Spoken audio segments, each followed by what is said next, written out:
I always assumed I would be with a Chinese person because, I don't know. All you Indians out there, the hope is real, I'm telling you. Yeah.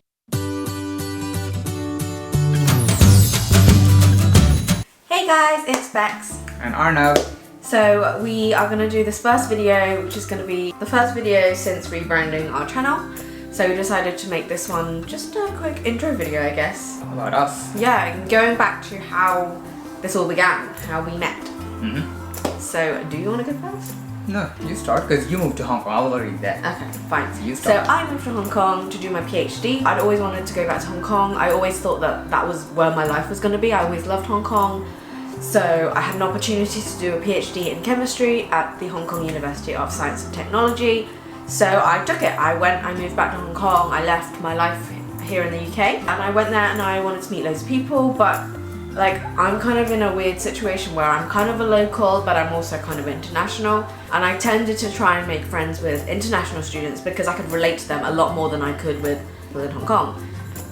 So I met a load of mainly Indians actually. There are a load of Indian students in HKUST, and I met a lot of them and I made friends with a lot of them.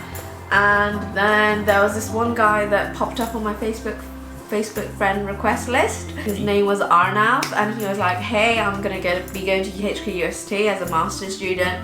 It'd be nice to meet up. And at that time, like, I was just happy to meet anyone. I wasn't looking to get a boyfriend. I just wanted to meet more friends, meet people, and just have a friend unit in Hong Kong because I didn't have any. So then we met one day after your class. I'll just give you my brief. So obviously I was in Hong Kong already. I was studying in CityU, graduated, got my heart broken by someone. I was about to leave Hong Kong, but my dad was like, nah, you should try and go for your masters in Hong Kong because if you live there for 7 years, you can get your PR. Made sense, and I was like, I'll give it a shot. And I applied for HKUST and I got in. So I was working full time and I was studying part time, and I just got out of a relationship. I was looking potential people that I can go on dates with or just hook up, to be very honest. I didn't intend to meet someone and be with them forever. I just wanted to meet new people and not be sad about my life. So I found a lot of people on the HKST group on Facebook, and I came across a friend, Elaine. Elaine, you should watch this. All thanks to you for introducing us. So I met her. I was talking to her and she thought I was trying to hit on her, ask her out, but I was not. Maybe I was, I don't even remember. So she just said, oh, I'm too old for you. She's like a couple of years older than me. She said, I'm too old for you. I have a couple of roommates you would like to meet.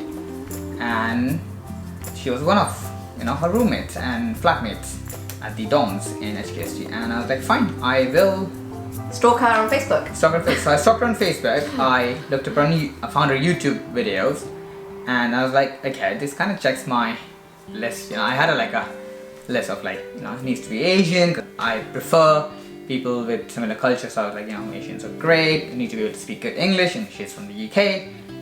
She had a perfect British English, and I was like, really nice accent, and she had, she's Asian. And then I was like, okay, I will go stalk her and I will add her on Facebook and see where it goes. And I did that, and then to my surprise, she was like, okay, yeah, let's meet up. I was like, whoa. It was quite I was taken aback, to be very honest, because I've never done that before and I've never gotten any responses so friendly and so welcoming. Met her, and then we started going places together. Like, we were a big group of people. Yeah, it wasn't like just the two of us. Yeah, so except for that first one-on-one meeting. The other friends who also knew you, I don't know if they knew you in person or whether it was again just through Facebook. No, it was just the Facebook international postgrad group. So we had all agreed that we would meet Arnav together, but for some reason none of them showed up other than me. Yes. I don't remember. Everyone was meant to meet together. Oh, I don't remember that. I forget. Everyone was going to meet you at the same time, and then nobody else showed up, so it was just me and him. Oh, so that was the ploy. Yeah. That was the whole plan. I didn't know that. Absolutely. Before we met, we'd been speaking with each other on Facebook and on WhatsApp, and we got on really well. It was okay that it was like meeting someone you knew. Yeah. It was not awkward or anything. No. We were like a big group. We'd go hiking and just activities, barbecues and stuff. And then now here we are, 6 years later. I think for me, one of the first moments where I felt like this could really be a relationship was when we went to IKEA with all of our friends. I think it was one of our friends' birthdays actually. It was, I think, yeah. Yeah, and we went to IKEA together, and everyone else split up and, you know, did their own thing. But I already kind of had what I needed because my parents are in Hong Kong, so they could buy everything for me. So Arnav and I just kind of walked at like a leisurely pace, and we just chat about life, and we would look at a piece of furniture and be like, oh, that's the type of thing I'd want in my house. We would talk about our future and how we see our future, and I think it really clicked what the two of us wanted, and I think that was when it felt like, oh, actually this could be something. And to be totally fair, I did not think I would date an Indian guy. Not because I don't like Indian guys, it's just I always assumed I would be with a Chinese person because I don't know. All you Indians out there, the hope is real, I'm telling you. You persisted and you will get it. And I don't know, I just felt myself falling for him. That every time we met up and we chat about stuff. Back then, I was gymming pretty much every day. I was dressing up. I was dressing up well, like I would wear like, you know, smart casuals because, you know, I was doing my master's in engineering management. So I made sure I looked the part in class also to be able to speak to other girls in class, which didn't happen because of her. So I was trying to put the best foot forward, and I would look decent pretty much all the time. And I don't know what happened. And I was fitter. You know what happened? We got married. That's what happened. I think everything just fit in place for us.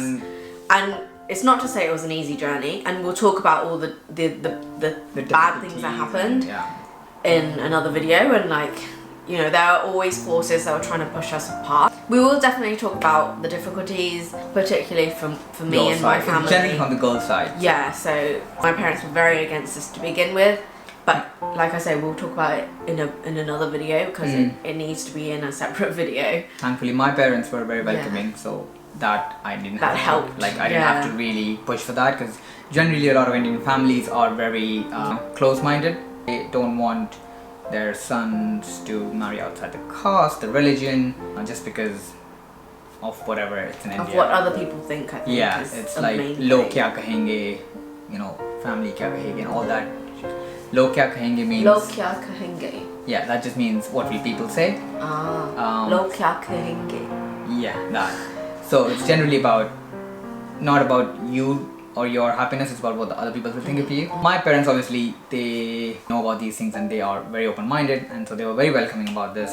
They did have an initial inhibition initially when I told them about this, because, you know, my ex was Chinese, ethnically Chinese, also she grew up in the UK, didn't really work out, and they were a bit kind of apprehensive about me dating another one. That might not work out, might get my heart broken, but not all girls are the same. Exactly, so. And you know, that was not meant to work, meant to be, so that was that, and because of that now we are here. That's how we met, and we can talk about the other stuff in lots of other videos, I'm sure.